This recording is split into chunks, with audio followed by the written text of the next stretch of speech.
Thank you, ma'am. You did a good job. Michelle Killian?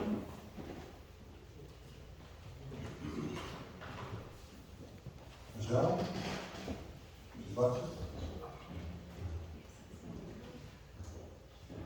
Last chance, Michelle Killian? Sherry Norris?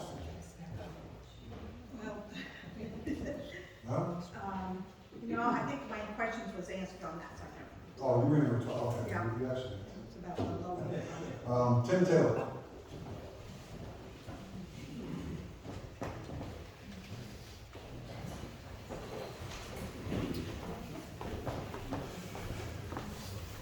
Yes, my name is Tim Taylor. I am a Victoria Park resident. I've been there for about 2.5 years. If you look at where the red mark is, right above that, that little finger thing down, that's a lake. And I live right on that lake. So any development back there is going to affect our view. I was promised when we bought the house that that view would always be there, the trees would not come down. You know, I think there might be 2 or 3 trees left along a little edge there, but the rest of it might come down. I travel out of that development every morning to go to work. I'm not retired, I still work every day in Longwood. And adding 1,000 people coming out of that development every morning is going to be overtaxing. Also, the road across I-4 that goes to Lake Helen is only 2 lanes, 1 each direction. You have 1 fender bender or anything on that bridge, and you're backed up all the way to the road. It's already very traffic intensive. And I understand that it's commercial, there will be a lot of traffic, but it's not all packed in 2 times a day, in the morning and in the evening. Right now, everybody's coming out in the morning, but it's just enough coming out that it's not overbearing. The other thing is the wildlife out there. Right at the end of that pond, I've got a couple of trail cameras. I've seen deer, bear with cubs. I've seen bobcats, river otters, and there's a bald eagle that's flying around out there all the time. You might be nesting there. And if that happens, I don't think you can build anything if a bald eagle nests. I think that's state law. I may be wrong on that, but I think it's state law, a bald eagle nests. So I need to see the wildlife go. I understand that could happen if it becomes commercial, but I think your biggest problem is going to be traffic and all the kids coming to the school and maybe not enough tax base to handle. Thank you very much. I want to answer your question. Yeah. Give you extra. Sure. Are you talking about this lake up here? No, just above the red, that little section that sticks out, no, to the left, see, look, right there, that's our lake. I live right on that lake. And the trees were supposed to stay, that curved area is actually gonna be a road, but it's only gonna be 50 feet from the back of my lake. And they're gonna take the trees down to the side of the road, so it'll all be gone. Tim, explain the 2-acre parcel that the land owns. Yeah, the little square, the little triangle right there above to the left of the white road, yes, that is actually owned by the city of the land. And they're gonna have to give compensation or dispensation, whatever, if you actually build that road through there, they're gonna have to approve that. Well, that's their plan, though, that's why they bought it, for Yeah. that road. Right. So anyway, I need to see the area change. Have any of you on the board ever been to that area, or physically walked around over there? A lot of it is swamp. It is gonna be very hard to build in there. And from our pond, it runs downhill all the way to I-4. And during the last hurricane, when everything was getting flooded, we didn't get flooded because we had good drainage. If you suddenly build a bunch of buildings down there and other retention ponds, it could either drain our pond in dry area, or if our pond can't drain well, it will flood all of our homes. Because it is already very low. That entire green section is literally a lake with a little bit of grass on top of it. It's gonna be extremely hard to ever develop right there. So it's ambitious that you wanna turn that into anything, but I really would hate to see us flood and lose all the wildlife, so. Okay, sir. You know the only thing that saves you? I'm sorry? You know what saves you? No, I The don't. wetlands on this property that we're talking about. Yeah, That's what saves you. I know, and if you're talking about paving over all that wetland there, and you could have real bad flood problems in Victoria Park, and I don't think anybody wants that, so. Thanks, sir. Lynn Donato. I think I called. Did I already call Lynn Donato? Yes. Even though there's not a card, does anybody else have a comment that they'd like to make and come to the podium? Okay, Joe, Yeah. we'll give you a break I'll be quick. since you were the chair of the board just recently. Joe Hammond, 155 North Lakeview Drive. It's real simple. Just say no.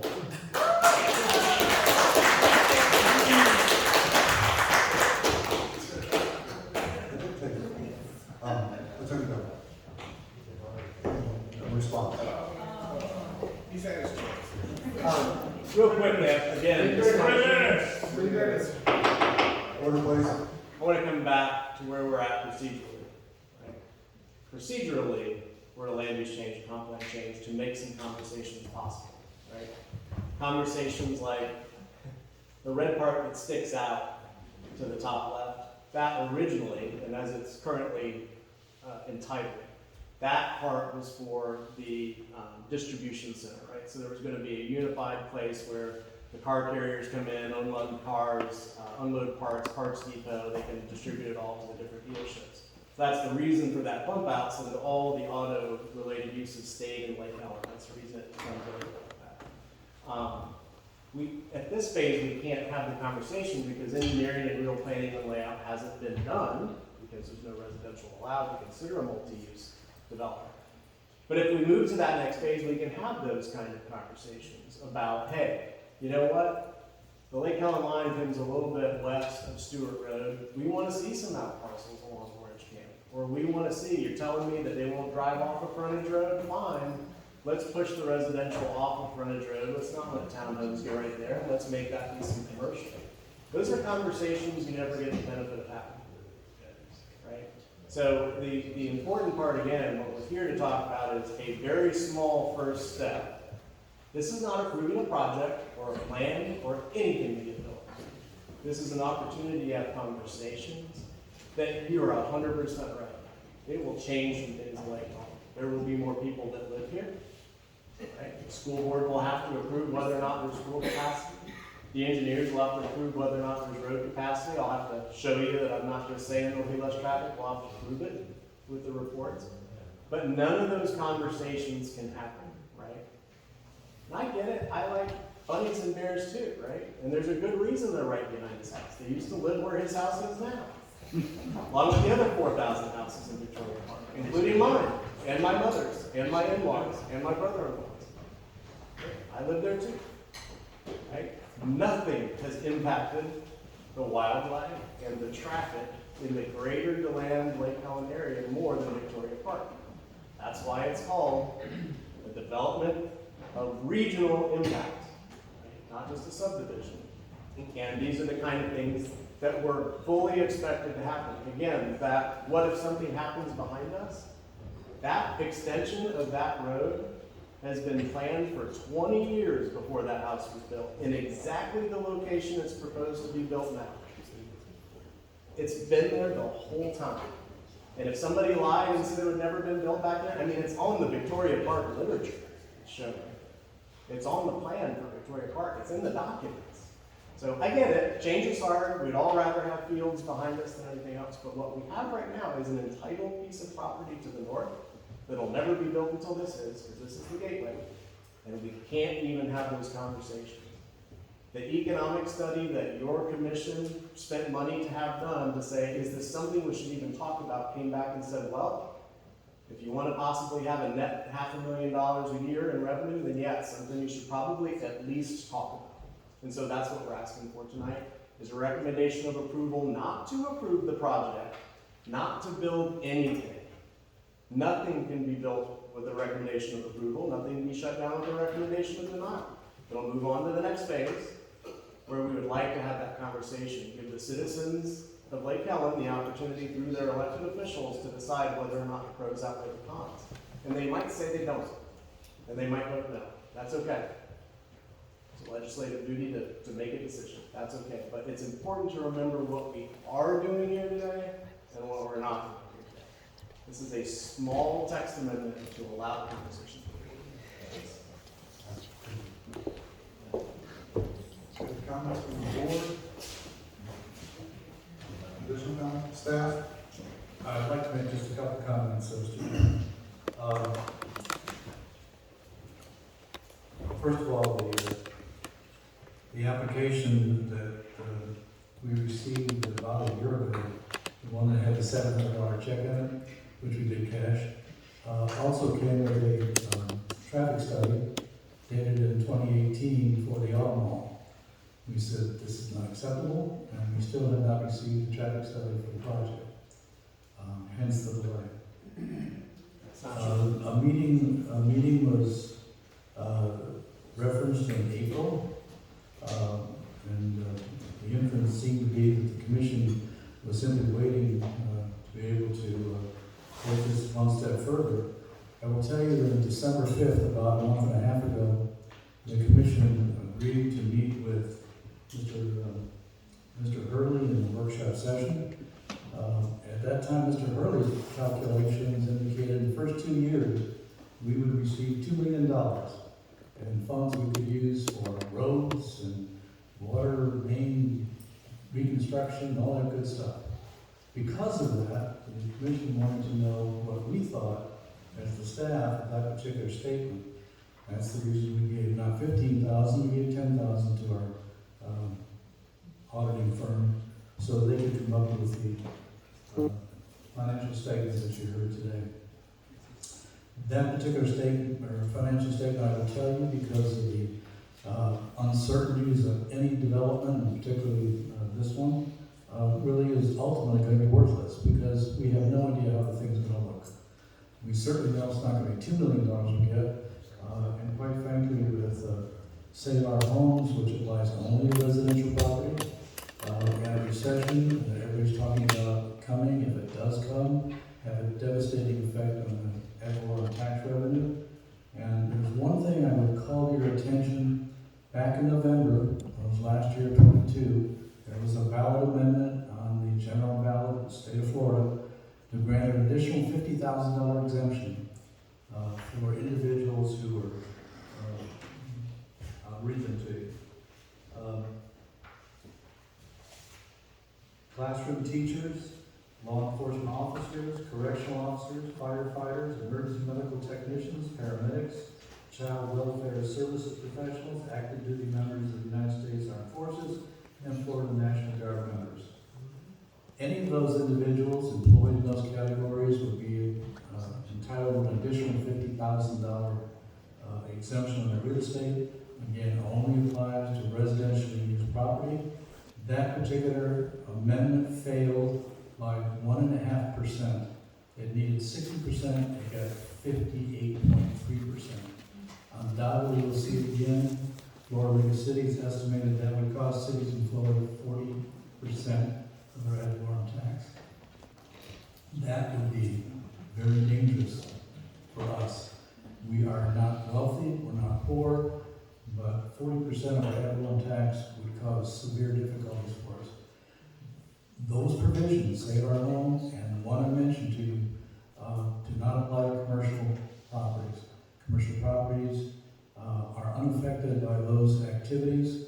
So one of the reasons, and just one of the reasons why this city, I think, is very fortunate to have the EC zone they have.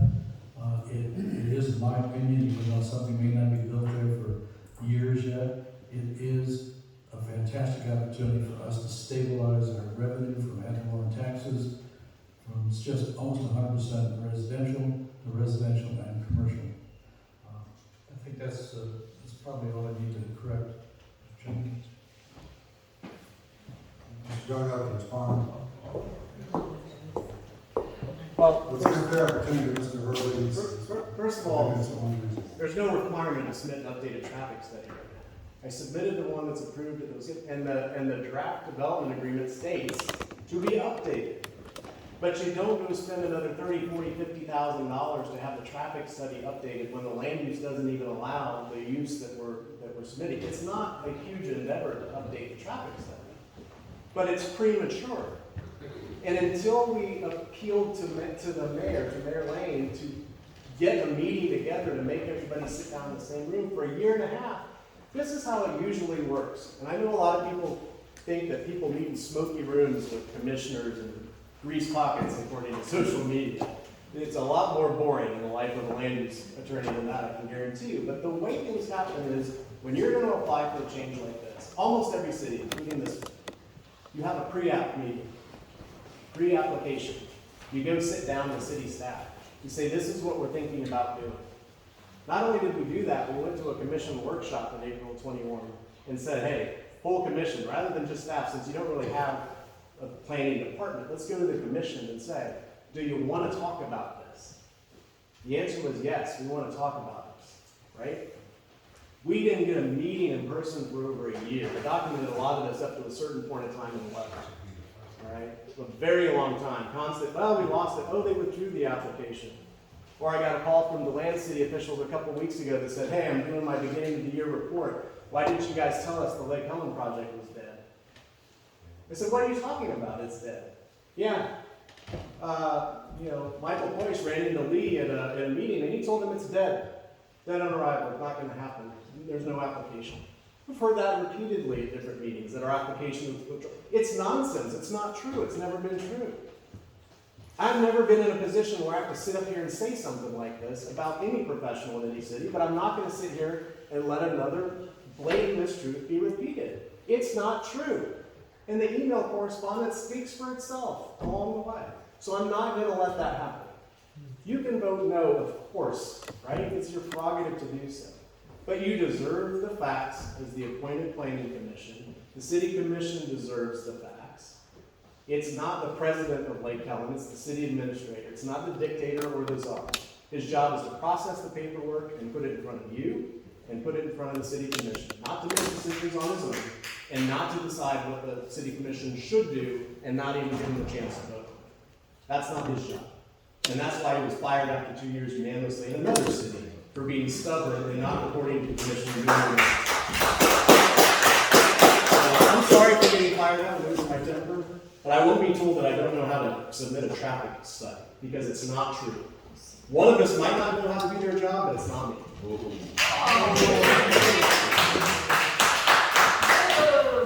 I think we agree to disagree. That's a little bit. Mr. Hurley.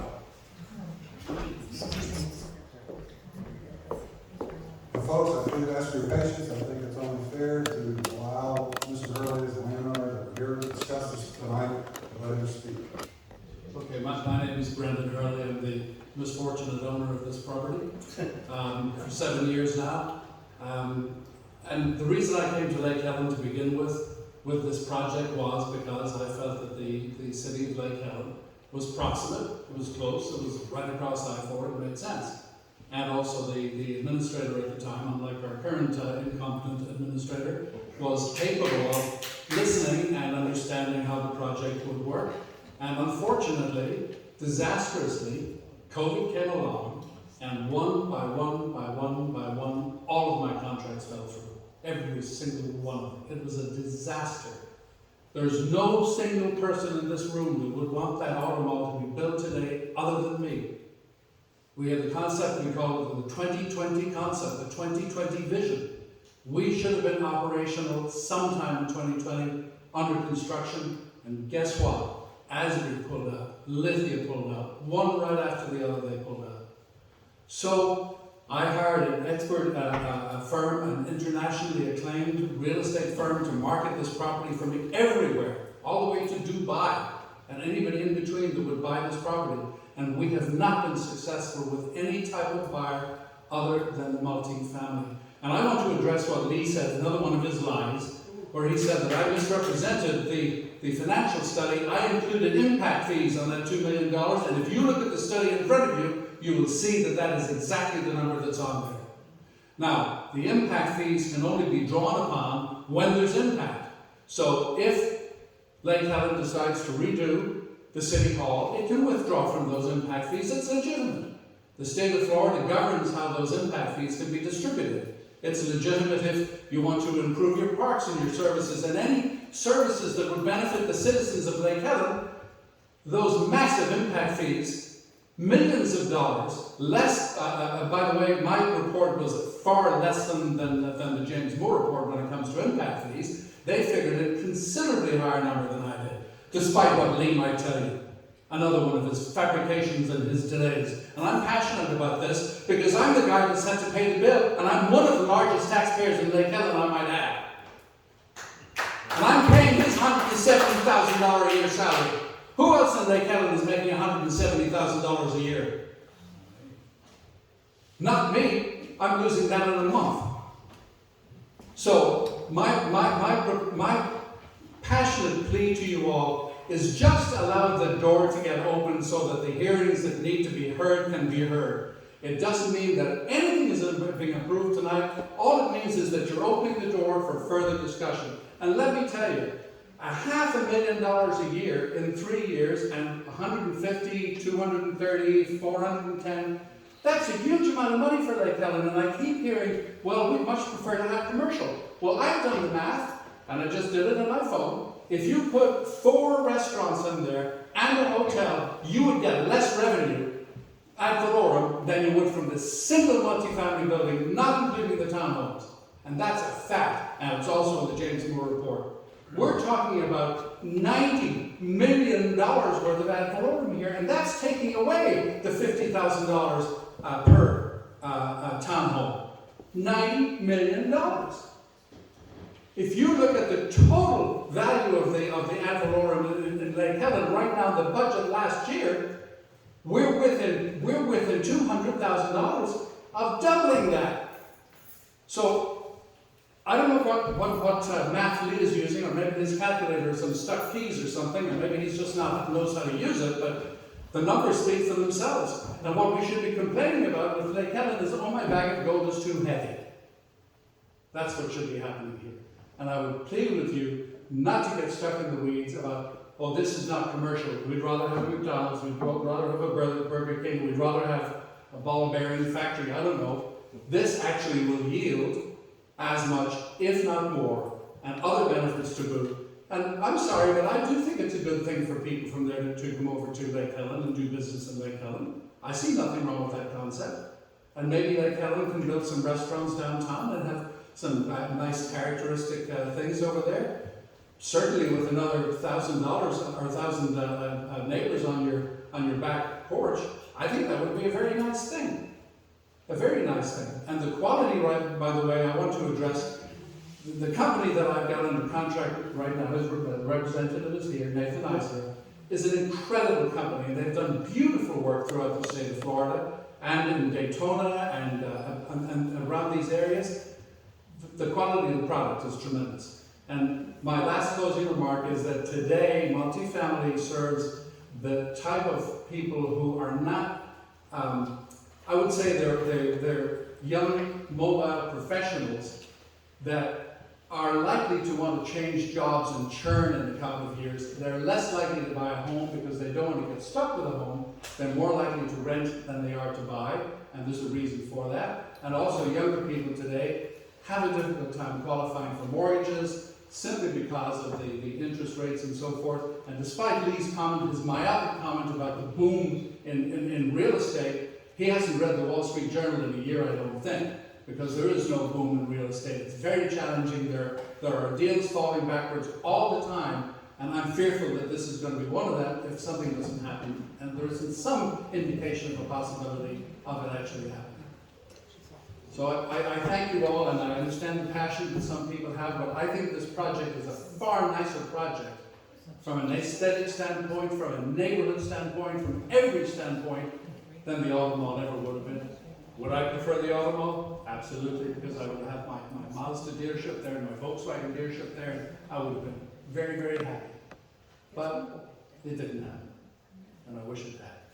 But this is probably a better project. I thank you all. Sorry for being passionate. Thank you, sir.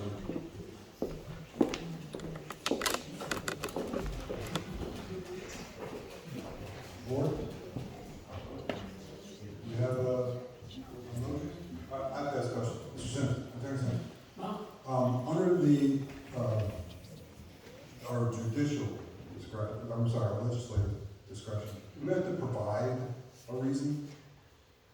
No, I mean, you don't have to, because we don't have to have substantial competent evidence to support it. I mean, I think it would be good to explain, to say, For example, You based know, upon the report from the you're planning. given an advice, you're an advisory board, you're given a recommendation to the commission. Maybe it's helpful for y'all to, in the minutes, explain why your recommendation is what it is, so they can take that into consideration, just other than a yes or a no. And it can be simply that, you know, based on the discussion, the impact of residential, we prefer commercial, or the residential will be good, and we think it needs, you know, the information that Todd put up there about low-income housing, that's very legitimate. You know, that is part of the compromise. Okay, thank you. Okay, someone want to make a motion?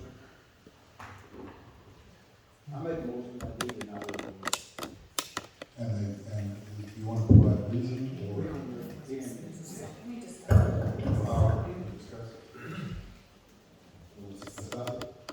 Reading being development to the city, the impact it's going to have on the city with the amount of people, the schools, a lot of the stuff I agree with that I heard from the people in the audience. So I move that we deny the request. Is there a second on that motion? I'll second it. Who will wait? Discussion. I would like to, Mr. Hurley, I appreciate all of your patience, and I know it's not just I'm meeting you, and I would like to see this,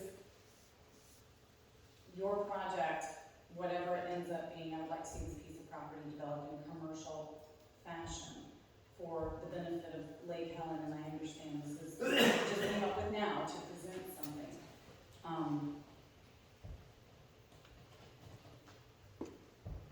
And I just want you to know, I do want a project to go forward, but perhaps not this particular one. Well, I happen to never get another opportunity if there's, and also I do think that the roadway to the property to the north is a very big consideration. That property is never going to sell unless people parachute in there because there's no road to it. This provides the road to it, and that is in the city charter, mentioned as one of the bright spots for Lake Helen. And it's not a bright spot right now because there is no way to get into it. There's no spot to get in there. And this project at least opens that possibility. And if I could put commercial here, if I had a buyer that was wanting to put a commercial facility in there, I would. But frankly, the yield from the multifamily is greater than the yield would be from commercial. I'm also a firm believer in there's always more than one solution to a problem. Mr. Hurley, I have a statement to make. And I think you know that I'm being honest about it. I've worked with you, I've worked on that project so bad. But to be perfectly honest with you, not the project, nothing, but I've been in the excavator business for 60 years. Did a lot of apartments and everything else, and seen them come up and go down and everything else. But I'm a little shy on the apartment part. But I'm going to tell you something. I'm 110% with you if we could get commercial, because that's, as a town official and everything else for all these years, that's all I worked for. So it's nothing personal. But I just would like to see a commercial project in there. That's all. I'm sorry. I'd like to see it too, but just isn't there. You know? Well, it isn't there now. Maybe we need more. 7 years. What do you have as Mr. Farmer's motion? A motion to deny ordinance 2023-02, or to recommend to the city commission that they Yes. deny it. Be not. Do you want to state a specific reason or just leave it at that? Just leave it at that. That's been I seconded. think we have other reasons coming from the council here that I'd like to express. I really would like to see a promotion myself for that. I do this every day of the week on my civilian job, and it can happen. It may not happen today, but it can happen down the road. Okay, I'll just throw in my 2 cents is that I don't see a big difference between a apartment building and a commercial use of a piece of property. There's very little difference in the ad valorem taxes that you're gonna get from those two uses of land. So we have to keep that in mind. We keep bringing up the fact that, oh, we're turning this over as a residential. But if you look at the two things, one is a commercial project, it's an apartment building, and one is a commercial building, it's a Walmart convenience store. They're still both effectively commercial, and they are not subject to the set-asides that would allow owners to reduce their tax burden that would come to the city. Because there's no homestead exemption, there's no Save Our Homes Amendment, there's no additional homestead, widows exemption, disabled veterans exemptions, that's not available for apartment building owner. So I'd just like to throw that in there. And I guess we're ready to vote. Everybody said their piece? Motion on the table. Dominique, do you want to repeat the motion for us one more time? Sure. Motion to recommend that the city commission deny ordinance 2023-02 made by Earl Farmer and seconded by Ann Lasiva. All right. Take the votes. We'll go backwards. Mr. Commissioner Farmer? You made the motion, so I'm assuming. Deny. No, you made the motion to deny. Yes. So you're, So you're approving the you're motion. Approving the motion. Yes. Commissioner Feather? Commissioner Lane?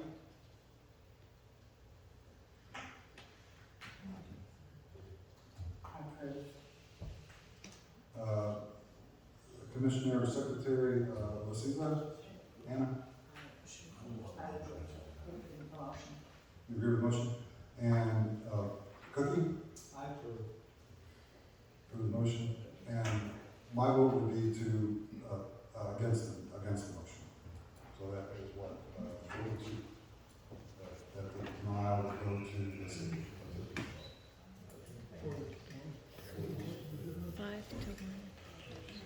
You agree with the motion? I'm the lone. You're the nay. I'm the lone.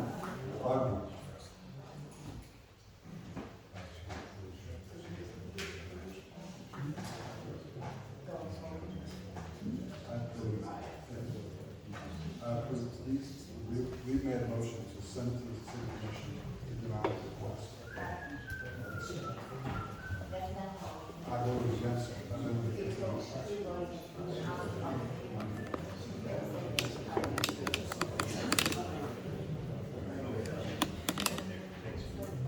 Do we have any further staff or commission discussion that we're aware of? Any closing remarks? Thank you everybody for coming. See you in the commission meeting.